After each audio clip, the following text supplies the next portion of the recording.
Hello everyone, this is going to be a slightly different video. You see, I actually had a secret project in the works, coming up with a sequel for Dead by Daylight. Now, I am no game developer, so I am not able to make this come true myself. But, if Behavior is listening, which, let's face it, they're probably not, but if they are, I'm going to give some random ideas. First thing I just want to mention is that if there is going to be a sequel, most of the licensed characters are probably not going to come back, due to them only agreeing to be in Dead by Daylight 1. So to fix that, because half of the appeal is popular licensed characters trying to kill you, I propose some new licensed characters from different game series, possibly even movie series.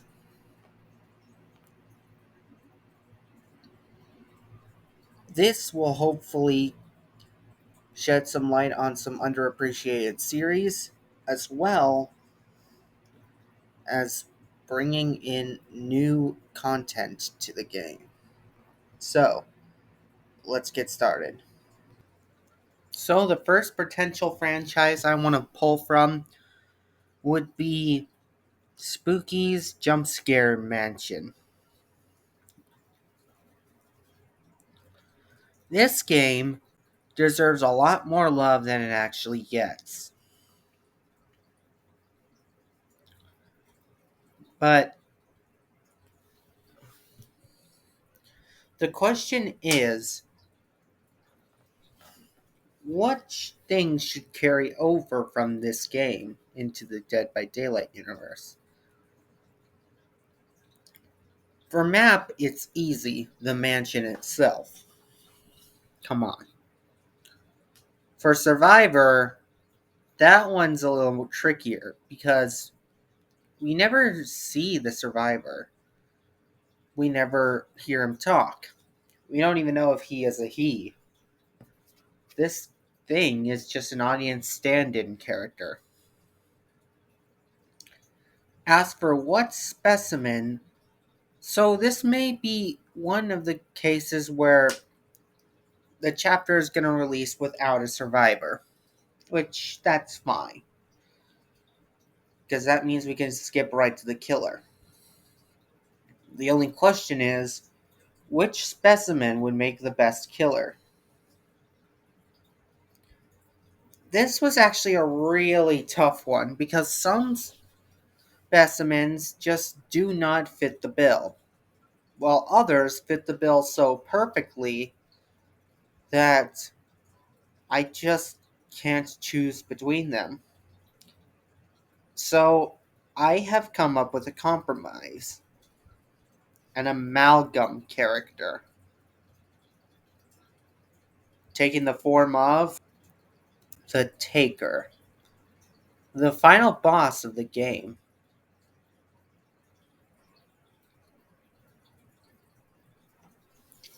The Taker is just a very weird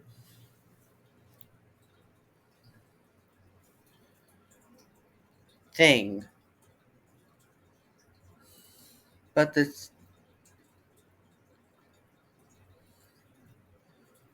because it's the final boss of the game,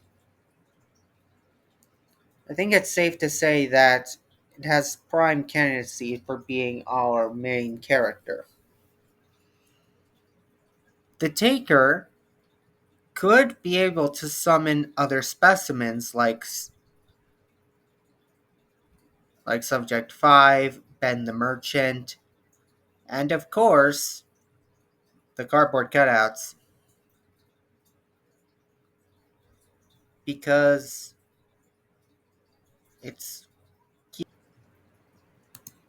only thing I know for sure about all of this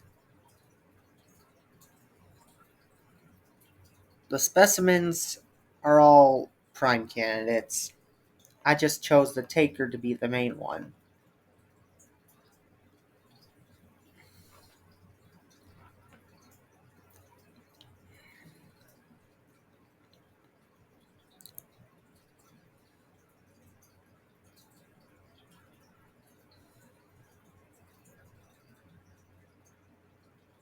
Subject 5 could crawl around, but I honestly don't think that Subject 5 would be a very good fit.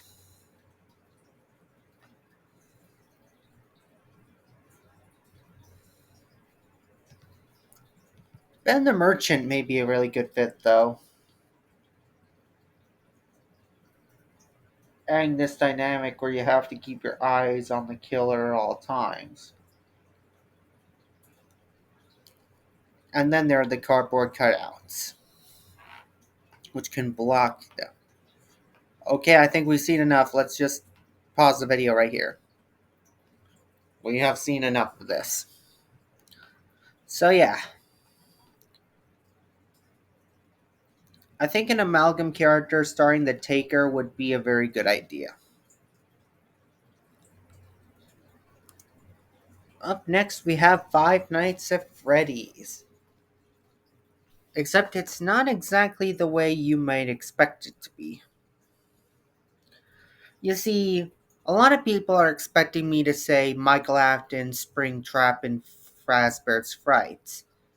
And while yes, those are obvious for a reason, I'm not going to go down that route actually. You got one thing right, Michael Afton is going to be the survivor. But for my money, I think the better killer would be Ennard.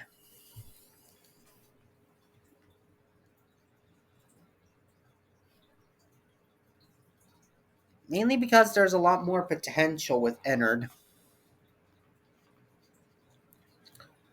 Like, imagine a killer that can crawl, already better than the unknown, around,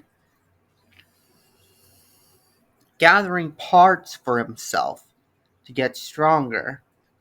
Once he's at his full strength, he can, well, jump scare like normal, but can also disrupt machinery and cause some general mayhem. Like, imagine you had to hack a generator in order to get it to progress again because Ennard completely messed it up. Or imagine if you had to go against the mini arenas because Ballora inside of Ennard is moving around. Not to mention that the cosmetic for Ennard is is a no-brainer. Molten Freddy. I mean, come on, it's right there. Now, because Ennard is the killer, you're expecting me to say the location from Sister Location. But no. I'm gonna say the location from Pizzeria Simulator. Why Pizzeria Simulator? Three things. One, because I like Pizzeria Simulator. Two, because it can have a randomized element and it makes sense.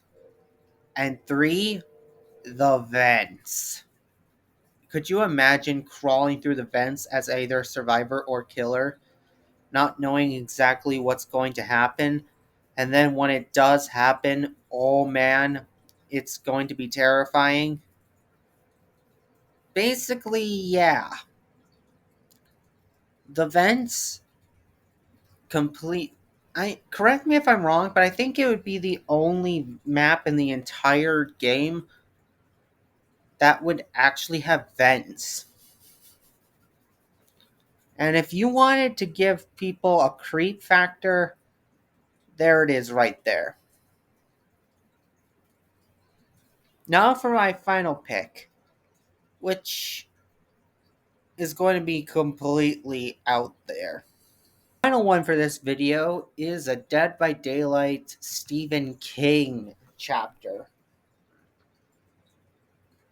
Now, if Dead by Daylight is going to get a sequel, I think having a monster from the King of Horror would just be perfect. And I'm surprised one doesn't already exist.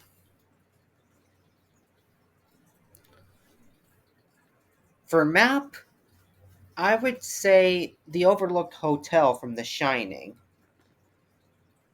Mainly because, and this was a very difficult choice between the sewers and the Overlook, but I think the Overlook is just more iconic. Plus, having ghosts float around, potentially messing with the player, would just be, no matter which side you're on, would just be so cool. For the killer, come on, it's Pennywise. Who else would it be? Pennywise is probably the most iconic character from the entirety of Stephen King. It was either him or Jack Torrance from The Shining. But I went with Pennywise simply because there's a lot more you could do with him. Like maybe we could bring back Clown's scrapped gimmick where he was supposed to teleport between balloons. Or maybe we could give him a mini Mori like Vecna, Onryo, and Pyramid Head, where if you scare the survivor enough to the point where they start screaming constantly, you can Mori them. Like, his whole power would be to feed off of fear, but in exchange, he'd be really difficult. I feel like that would be a nice thing. The survivor was actually the easiest part of this amalgam to come out of it. What I mean is Danny Torrance. Now, before you say I can't use that character because he's a child, well, there is a canonical adult version of Danny in the books. In the sequel to The Shining, Doctor Sleep.